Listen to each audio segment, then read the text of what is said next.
પાલનપુર ખાનગી હોસ્પિટલમાં દર્દીનું મોત થતા હોબાળો. ડોક્ટરની બેદરકારીથી દર્દીનું મોત થયું હોવાના પરિવારના આક્ષેપો. પાલનપુર સરકારી વસાહત સામે આવેલ ફ્યુચર હોસ્પિટલમાં એક દર્દીનું મોત થતા પરિવારજનોએ હોબાળો મચાવ્યો હતો. જોકે પરિવારજનોએ આક્ષેપ કર્યો હતો કે ડોક્ટરની બેદરકારીને કારણે આ દર્દીનું મોત થયું છે, જેની સામે પરિવાર દ્વારા ડોક્ટર સામે ગંભીર આક્ષેપ લગાવતા જણાવ્યું હતું કે ડોક્ટર દ્વારા બેદરકારીને કારણે દર્દીનું મોત થયું છે. એના માટે પરિવાર દ્વારા ન્યાયની માંગણી કરી હતી. ત્યારે ફ્યુચર હોસ્પિટલ દ્વારા મીડિયાને જણાવ્યું હતું કે અમારી હોસ્પિટલમાં ગઈકાલે દર્દીને લાવવામાં આવ્યા હતા અને ત્યારબાદ એમની સારવાર ચાલુ કરવામાં આવી હતી. જો કે પરિવાર દ્વારા આયુષ્માન કાર્ડમાં ઓપરેશન કરાવવાનું કહેતા સરકારમાંથી એની એપ્રુવલ આવે તેની રાહ જોતા હતા. એ સમયે દર્દીને અચાનક ચક્કર આવતા તેમની સારવાર કરવામાં આવી હતી અને એ સમયે દર્દીના ધબકારા ઓછા થઈ જવાથી તેમનું મોત નીપજ્યું છે. એટલે કે પરિવારજનો દ્વારા જે આક્ષેપ કરવામાં આવ્યા છે તે તદ્દન ખોટા છે અને દર્દીને સારવારમાં જ મોતને ભેટ્યા છે.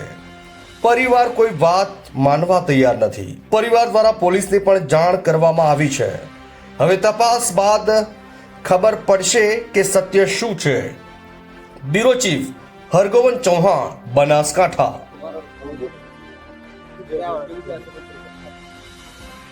आप बुरसिंह नाथू सिंह चौहान सरकारपुરના વતની અહીંયા ગોડમ મેરેજ કરેલા અમે તો એમને થોડું અહીંયા આવેલા અને અહીંયા પછી તાવ જેવું આવેલું એટલે અહીંયા પાલનપુર હોસ્પિટલમાં બતાવ્યું, મહાજન હોસ્પિટલમાં.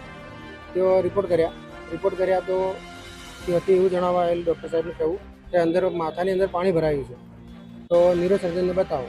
તો ન્યુરોસર્જનને બતાવવાનું કીધું એટલે અમે ડૉક્ટર સાહેબને પૂછ્યું કઈ જગ્યાએ બતાવું, એટલે અમને 2-3 હોસ્પિટલને રેફરન્સ આપ્યા, ફ્યુચર, માવજત. તો અહીંયા ફ્યુચરમાં ફાઇલ લઈ અને અહીંયા ફ્યુચરમાં ડૉક્ટર સાહેબને પૂછવા માટે આવ્યો. કાઉન્ટર ઉપર પૂછ્યું કે ડૉક્ટર સાહેબને મળવું છે, તો એમને એવું કીધું કે કેસ કઢાવો તો સાહેબને મળવા મળશે.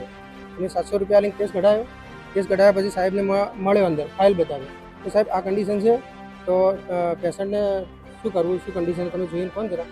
તો સાહેબે ફાઇલ જોઈ. પછી સાહેબને કહેવાનું એવું થયું કે ભાઈને માથાની અંદર પાણી ભરવાનું છે, નાના મગજની અંદર. એમને જે અંદર પડ્યા છે ને પેલા એની ખોલીને બતાવ્યું કે આ રીતે અહીંયા મોટો મગજ આવે, નાનું મગજ આવે, અહીંયા 2 ખાના આવે ને એવું બધું એમને કીધું. અહીંયા પાણી ભરાય છે, અહીંયા કરોડરજાનો ભાગે એમને પેલું થયું છે, એના કારણે પાણી મગજમાં ભરાય છે. મમ્મી સાહેબ એનું નિવારણ, તો સાહેબે એવું કીધું કે એના નિવારણ માટે થઈને તમારે ઓપરેશન કરાવવું પડે. તો સાહેબ ઓપરેશન માટે ખર્ચ કેટલો થાય, એટલે કે 70,000. તો ઓકે સાહેબ, ઓપરેશન 70,000 અમે આપી દઈશું. તો કાર્ડની કોઈ સુવિધા થશે, એટલે કે હા 40,000 કાર્ડમાં થશે, 30,000 તમારે આપવાનું થશે. તો સાહેબ વધો નથી, પૈસાની ચિંતા નથી, તમે કરી દો, પાર્ટી થોડી વીક છે, જે તમારે સમજીને લેવા લેજો, ઓપરેશન કરી દો. એમ કરીને અમે અહીંયા સાહેબને મળી અને પછી ગયા મહાજન હોસ્પિટલ. પછી અમે અહીંયા સાહેબને કન્ફર્મ કરી કે સાહેબ પેશન્ટ અહીંયા લાવી દઉં છું. તો સાહેબે કીધું કે હા પેશન્ટ લાવી દો, ઓપરેશન તાત્કાલિક હું કરી દઈશ અને 24 કલાક કે તો 48 કલાકમાં તમને હું રજા આપી દઈશ. એ કન્ડિશન સાહેબે અમને કીધું હતું. એટલે હું એ પાસે ત્યાંથી રજા લઈ ડિસ્ચાર્જ છે અને તાત્કાલિક અમે અહીંયા આવ્યા. એટલે સાહેબે તરત ઇમરજન્સીમાં ગયા. ઇમરજન્સીમાંથી એમને જનરલ વોર્ડમાં શિફ્ટ કર્યા. એટલે અમે ત્યાં ડૉક્ટરને પૂછેલ, જે ત્યાં નર્સને બધા હતા એમને, સાહેબ ક્યાં છે, એટલે એમને જણાવ્યું કે સાહેબ ઓપરેશનમાં છે. કીધું વાંધો નહીં સાહેબ, આવી રીતે જોઈ લઈએ. સાહેબ 2 કે 3 કલાક રહીને આવ્યા. એના પછી સાહેબે એવું કીધું કે હું પછી તમને કહું છું અડધો કલાક રહી. અડધો કલાક પછી અમારા ભાઈ સાહેબને પૂછવા ગયેલા, પ્રકાશસિંહ કરીને જ્યાં સાહેબને પૂછવા કે સાહેબ શું કન્ડિશન છે. તો સાહેબે કીધું કે તમે અડધો કલાક હજુ રહો. પછી ફરી અડધો કલાક રહીને જ્યારે સાહેબે એવું કીધું 5 વાગે તમને ઓપરેશન કરી આલી. પછી સાહેબ એવું કીધું કાલે કરી આલશું. આમ તો તાત્કાલિક ઓપરેશન કરવાનું કહીને અમને અહીંયા લાવ્યા હતા. તાત્કાલિક ઓપરેશન કરવા માટે થઈને અહીંયા આવ્યા હતા કે માણસનો જીવ બચી જાય, પણ સાહેબે લાપરવાહી રાખી અને સાહેબના ભૂલના કારણે ઓપરેશન નહીં થયું અને એના કારણે આ જીવ ખોઈ બેઠા અમે. એ હતી સાહેબ, સારી કન્ડિશન હતી, કન્ડિશન તો સારી હતી, પણ મગજમાં પાણી ભરવાનું એના કારણે માથું દુખતું હતું ને એ બધી કન્ડિશન થોડી એવી માથાની તકલીફ હતી. તો ડૉક્ટર સાહેબે એવું કીધું ન્યુરોસર્જન જોડે બતાવી લો. ત્યાંના ડૉક્ટરે કીધું ન્યુરોસર્જનને બતાવો. સર્જને એવું કીધું. એટલે અહીંયા આ સાહેબે એવું કીધું તાત્કાલિક ઓપરેશન કરવું પડશે અને તમે આવી જાઓ અહીંયા કાલે 11 કે 12 વાગ્યાના સમયગાળા અમે અહીંયા આવ્યા હતા. અત્યાર સુધી હવે સાહેબે શું તો કોઈ દવા ટ્રીટમેન્ટના અભાવના કારણે જ સાહેબ આ ભાઈનો જીવ ગયેલ છે. સાહેબે પૈસાના લાલચમાં આવીને જ અને અત્યારે પૂછવા ગયા ને ત્યારે જ એમને જણાવ્યું કે ભાઈ ડેડ થઈ ગયા. 2-3 કલાક પછી જણાવ્યું એમને. આજે લગભગ અમે 12 થી 1 વાગે હું સાહેબને પૂછવા ગયો કે સાહેબ શું કન્ડિશન છે પેશન્ટની, તો સાહેબે પછી જણાવેલ કે ભાઈ પેશન્ટ ઓફ થઈ ગયેલું. કેટલી વાર તો અમને જાણ બી નથી કરેલી. અમારે તો પૂરેપૂરો ન્યાય જોવે સાહેબ. પોલીસ ફરિયાદ સાહેબ હવે કરવાની છે. પોલીસ અરજી આપવા ગયેલ છે ભાઈ. પોલીસ ફરિયાદ કરવાની, કાયદેસર જ કરવાની. પૂછ્યું હતું તમે ડોક્ટર સાહેબને? ડોક્ટર સાહેબને પૂછ્યું ને અમે, તો એમને એવું કીધું કે ટાઈમ નથી. ટાઈમ નથી. એ ગોડ આવેલા હતા અને એમને માથામાં દુખાવો થવાથી એમને દાખલ કર્યા હતા મહાજન હોસ્પિટલમાં. અને એમને રિપોર્ટ કરવાનું કીધું તો મેડિપોલિસમાં બધા રિપોર્ટ કર્યા. રિપોર્ટ આવ્યા પછી એવું લાગ્યું કે ભાઈ તમે ન્યુરો સર્જનને બતાવો. તો એમને ચોઈસ કર્યા ડૉક્ટર સાહેબને, નિર્મલ દેસાઈ સાહેબ. તો ફાઇલ લઈને ભાઈ ત્યાં ગયા હતા શૈલેષસિંહ, અને સાહેબને વાત કરી કે સાહેબ કઈ કન્ડિશનમાં છે પેશન્ટ. ડૉક્ટર સાહેબે જોયા પછી એવું કીધું કે તાત્કાલિક તમારે અમનું ઓપરેશન કરાવવું પડશે. તો એમને ખર્ચાની વાત કરી કે ભાઈ ખર્ચો કેટલો થશે, તો 70,000ની વાત કરી. કાર્ડની વાત કરી તો કાર્ડમાં થશે 40,000. પછી લઈને આવ્યા અહીંયા પેશન્ટને, પણ પેશન્ટને ડૉક્ટર સાહેબે ધ્યાન આપ્યું નથી. અને આજે 12 વાગે ડૉક્ટર સાહેબનો એક એવો જવાબ હતો એમના માણસોનો કે ભાઈ એપ્રુવલ ના આવ્યું એના માટે અમે ઓપરેશન નથી કર્યું. તો એવું તો એપ્રુવલ ના આવ્યું એના માટે તમે રાહ જોઈ રહ્યા છો, પેશન્ટ મરે છે એની રાહ જોઈ રહ્યા છો. બાકી તો તમે ઘરના સગાને કીધું હોત તો 5 લાખની ફી હોત તો આપી દેવા તૈયાર હતા ને. આજે ભાઈ જે ઓફ થઈ ગયા છે એમની ઉંમર 30 વર્ષની છે, એમને બાળકો છે, તો એમને શું થાય? એટલે આવું કોઈ જગ્યાએ બનવું ન જોઈએ. કોઈ પેશન્ટ આજે જે શોષણ થાય છે આવી રીતે ખોટી રીતે, તો કોઈ પેશન્ટ આજે ન થાય એવું આપણે માગીએ છીએ. પોલીસ કાર્યવાહી અમે 1 કલાકનું ડૉક્ટર સાહેબે રાહ જોવાનું કીધું છે. અમે જે સીસીટીવી જે ફૂટેજ માગ્યા છે બધા ડોક્યુમેન્ટ એ આપી, એના પછી અમે આગળની કાર્યવાહી કરીશું. પ્રવણસિંહ, માજી સરપંચ દોરી.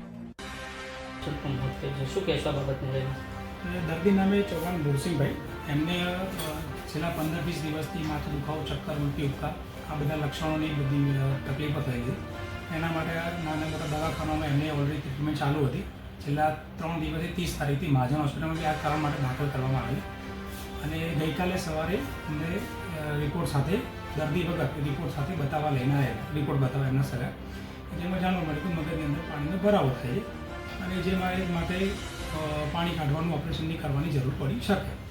અને ત્યાં સુધી કોઈ દર્દીને અમારી હોસ્પિટલમાં આવેલા નહોતા. અમે આપણે સલાહ આપેલી છે કે અમે ઓપરેશન કરવું પડે અને દર્દીની તપાસ કર્યા પછી. એ દિવસે મતલબ ગઈકાલે સાંજે 2 થી 3 ગાળામાં દર્દીને એમાં ત્યાં હોસ્પિટલ દાખલ કરવામાં આવેલા. મારું ઓપરેશન ચાલુ હતું. ઓપરેશન પતાવીને 5 વાગે દર્દી છે તો દર્દી ભાનમાં હતા, વાતચીત કરતા હતા, માથા દુખાવાની કમ્પ્લેન હતી. અને એના માટે ઓપરેશન રિપોર્ટને બધી જાણ પડે પ્રમાણે ઓપરેશન માટેની સલાહ પણ આપેલી છે. દર્દીના સગાને મુખ્યમંત્રી અમૃતમ યોજનાના લાભાર્થ અંગાથી ઓપરેશન નહીં કરવાની તૈયારી હતી. એટલે એની અમે દર્દીને દાખલ કરી, લોહીના રિપોર્ટને બધું કરાવી અને પછી પીએમજી યોજનાની અંદર સંકળાવવા માટેની પ્રોસેસ ચાલુ કરેલી. અને 3 તારીખે ઓપરેશન માટેની તૈયારી કરેલી છે કે 3 તારીખે બપોરે પીએમજી યોજનાની પ્રોસેસ પૂરી થાય પછી આપણે ઓપરેશન કરીશું. આ સમયમાં સવારે 3 તારીખે સવારે 9:30 વાગ્યાના આસપાસના સમયમાં દર્દીને એકદમથી બેભાન થવાનું ચાલુ થયા અને ધબકારા ઓછા થવાના ચાલુ થયા, બીપી ઘટવાનું ચાલુ થયું. અને ઇમરજન્સીમાં એમને આઈસીયુમાં શિફ્ટ કરાવીને આઈસીયુ વેન્ટિલેટર સારવાર ચાલુ કરવામાં આવેલી, ઇન્જેક્શન ચાલુ કરવામાં આવેલા, દવા આપવામાં આવેલી. આ બધી પ્રયત્નો કરવા છતાં પણ દર્દીમાં ધબકારા પાછું ચાલુ થયા નથી. અને ઇમરજન્સી પૂરેપૂરી સારવાર આપ્યા પછી બી દર્દીનું મોત થયેલું છે. અને જે હજી આ ઓપરેશન હજી તો પરમિશનની પ્રોસેસ ચાલુ છે. પરમિશન જે બી આવી ગયેલી હોય પણ દર્દીની ઓપરેશનમાં લીધા પહેલાં બેભાન થઈને ધબકારા બંધ થવા લાગે એટલે એની સારવાર અત્યારે કરેલી છે. અને જે સારવારમાં દર્દીને ફરી પાછું ધબકારા ચાલુ થયેલા ન હતા. સાહેબ ક્યાંક એવું છે કે જે પ્રોસેસ છે પ્રોસેસમાં ઢીલી નીતિ થાય એવું લાગે? ઢીલી નીતિ ના કહી શકાય. એ તો ગુજરાત ગવર્મેન્ટ દ્વારા જે રેગ્યુલર પ્રોસેસ થતી હોય છે એ જ હોય છે. કોઈપણ દર્દી અમારે ત્યાં દાખલ થાય કોઈપણ બીમારી માટે તો એ કાં તો ઇમરજન્સી ઓપરેશન હોય કાં પ્લાન ઓપરેશન હોય. પ્લાન ઓપરેશન માટેનો સમય નક્કી કરેલો હોય કે આ તારીખે આટલા વાગે ઓપરેશન માટે લેવાના છે. પણ દરમિયાન વચ્ચે કોઈ ઇમરજન્સી તકલીફ થાય છે તો એના અનુસાર આપણે ટ્રીટમેન્ટ કરવી પડે. જે ટ્રીટમેન્ટ મેં પૂરેપૂરી બધી આપેલી છે, પણ ટ્રીટમેન્ટ આપ્યા પછી પણ દર્દીમાં એ ટ્રીટમેન્ટને આપ્યા પછી જે હૃદય ચાલુ થવું જોઈએ કે ધબકારા પાછું ચાલુ થવા જોઈએ ન દેખાય એના કારણે પછી આગળ સર્જરી કરવું પોસિબલ થઈ શકતું જ નથી. તમને ખબર હતી કે પ્રોસેસ પૂરી કર્યા પછી ઓપરેશન થશે તો પહેલાં અહીંયા એડમિટ કરવાનું કારણ શું? કોઈપણ દર્દીનું ઓપરેશન કરવું હોય તો એક દાખલ તો કરવા પડે. દાખલ કરી અને એની જે દવા ચાલુ કરીએ, ઇન્જેક્શન બાટલા આપીએ અને પછી જ્યારે ઓપરેશન કરવાનો સમય થાય ત્યારે ઓપરેશનમાં લેવાના થાય તેના માટે દવા બી આપે અને રિપોર્ટ્સ બી કરતા હોઈએ. મા કાર્ડ એક એવી વસ્તુ છે કે જેમાં ગવર્મેન્ટના રૂલ્સ પ્રમાણમાં હોસ્પિટલના દાખલ કરી અને એમની પ્રોસેસ પૂરી થાય પછી આપણે અપ્રુવલ લઈ અને ઓપરેશન માટે લઈ શકીએ છીએ. અપ્રુવલ આવે અને એના પહેલાં બી જો કોઈ તકલીફ થાય છે તો એ તકલીફના અનુસંધાનમાં આપણે ઓપરેશન ક્યારે વહેલું કરવું મોડું કરવું નક્કી કરી શકીએ. પણ અત્યારે તકલીફ એવી થઈ ગઈ, હૃદય બંધ થઈ ગયું, એટેક આવ્યો, મગજને તકલીફના કારણે કોઈ પણ કારણ સાથે, પણ એ શું સારવાર કરવી એ જ્યારે ઇમરજન્સી કન્ડિશનમાં જીવ બચાવવા માટેનો પ્રયત્ન કરવાની સારવાર કરવી પડે. પણ જો ધબકારા ચાલુ ન થાય તો આગળ ઓપરેશન પરમિશન આવેલી બી હોય તો ઓપરેશન કઈ રીતે કરવું એ શક્ય બનતું નથી.